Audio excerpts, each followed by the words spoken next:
गर्मियों का मौसम आते ही जैसे हर तरफ प्यास बढ़ जाती है, धूप तेज होती है, हलक सूखने लगता है और ऐसे में लोग तरह तरह की कोल्ड ड्रिंक्स की तरफ भागते हैं। लेकिन दोस्तों, इन सब के बीच एक ऐसा शरबत है जिसकी जगह आज तक कोई ड्रिंक नहीं ले पाया। खास तौर पर रमजान के महीने में जब रोजेदार दिन भर की प्यास के बाद रोजा खोलते हैं, तो जिस चीज से सबसे पहले हलक तर होता है वो है Rooh Afza. Hey what's up guys, कैसे हो? Welcome back to my channel. तो गाइस, आज मैं आ चुका हूं एक नई वीडियो के साथ। तो गाइस, आपने सोचा ही होगा कि ये रूह अफ़ज़ा है, ये हमें इतनी ठंडक देता है।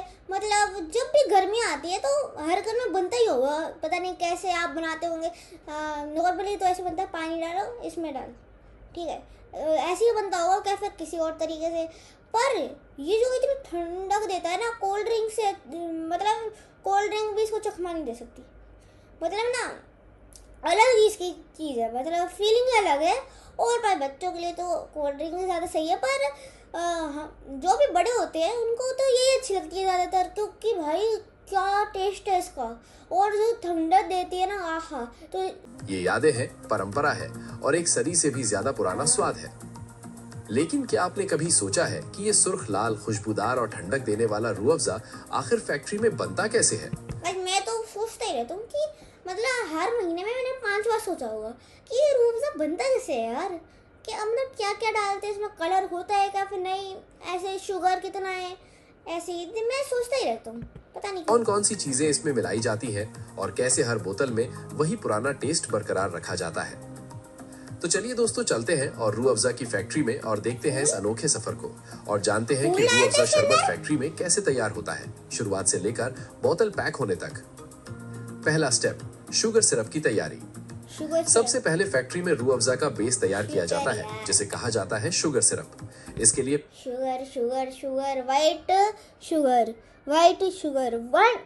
अरे भाई, 1 टन शुगर एक बैग के अंदर, पागल है क्या ये? 1 टन, मतलब इतने सारे, यहाँ पर इतना ज्यादा शुगर, और ये कैसे उठा रहा है? बड़े बोरों में आई हुई चीनी को फैक्ट्री के फ्लोर पर लगे विशाल कंटेनरों में डाला जाता है।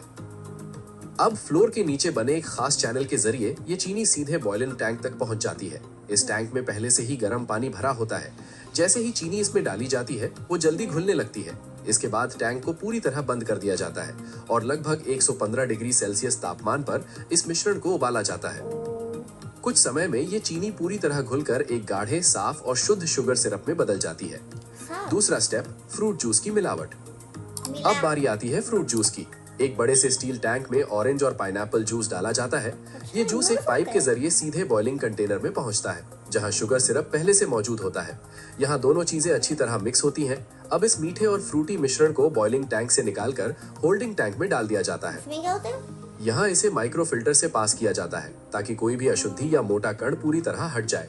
अब हमारे पास है एक साफ, फाइनेस्ट, इनको फाइनेस्ट चाहिए, मतलब इम्प्योरिटीज ना हो। हल्का सा भी दाना ना, टेस्ट खराब हो सकता है। मतलब तो अगर तुम्हें हल्का सा दाना मिल जाए ना, तुम पता नहीं उसको पीना छोड़ सकते हो। इसलिए बहुत सारी फैक्ट्रीज जो होती है ड्रिंक्स की, वो इस चीज़ से बहुत ज़्यादा डरती है। एक बार कोका कोला में छिपकली मिल गई है, अरे यार। और परफेक्ट बेस मिक्स। तीसरा स्टेप, रूह अफ़ज़ा का दिल यानी अर्क। अरे मम्मी, दिल, अरे दिल डाल दिया, अरे मम्मी। रूह अफ़ज़ा की असली जान उसका फ्लेवर है। अच्छा। और इस फ्लेवर को यहाँ अर्क कहा जाता है। मैं कुछ और ही समझ गया था, सॉरी। सबसे खास बात यह है कि रूह अफ़ज़ा में कोई भी आर्टिफिशियल फ्लेवर इस्तेमाल नहीं किया जाता। इसका स्वाद पूरी तरह नेचुरल चीजों से तैयार किया जाता है। एक बड़े जालीदार कंटेनर में खस, नीलोफर, गुलाब, पुदीना, मुनक्का और कई खास जड़ी बूटियां डाली जाती हैं। अब इस कंटेनर को गर्म पानी से भरे डिस्टिलेशन टैंक में सेट कर दिया जाता है। टैंक बंद होते ही अंदर का पानी उबलने लगता है। इस प्रोसेस में भाप के साथ साथ ये सभी चीजें अपना तेल और खुशबू छोड़ती हैं। अब इस भाप को ठंडा किया जाता है, जिससे ये वापस लिक्विड में बदल जाती है। इसी लिक्विड को कहा जाता है अर्क। ये प्रोसेस आज भी पारंपरिक तरीके से किया जाता है ताकि रूह अफ़ज़ा का वही सदियों पुराना स्वाद बना रहे। चौथा स्टेप, रंग की तैयारी। रूह अफ़ज़ा की पहचान है उसका सुर्ख लाल रंग। इसके लिए सिर्फ परमिटेड फूड कलर का ही इस्तेमाल किया जाता है। इस फूड कलर को एक खास डोजिंग टैंक में डाला जाता है, अरे जहां इसकी मात्रा बहुत सटीक तरीके से मापी जाती है। 5वां स्टेप, फाइनल मिक्सिंग। अब आता है सबसे अहम स्टेज, मिक्सिंग। एक बड़े मिक्सिंग टैंक में sugar syrup plus fruit juice का बेस डाला जाता है। इसके बाद इसमें तैयार किया हुआ अर्क और सही मात्रा में लाल फ्रूट कलर मिलाया जाता है।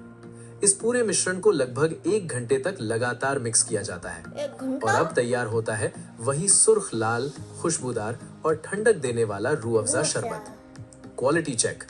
फाइनल मिक्स से सैंपल लिया जाता है और उसे क्वालिटी चेक के लिए लैब में भेजा जाता है। स्वाद, रंग, खुशबू और शुद्धता सब कुछ चेक होने के बाद ही आगे की प्रक्रिया शुरू होती है। बॉटल वॉशिंग और फिलिंग। अब बारी आती है बोतलों की। खाली बोतलों को पहले कन्वेयर बेल्ट पर लगाया जाता है।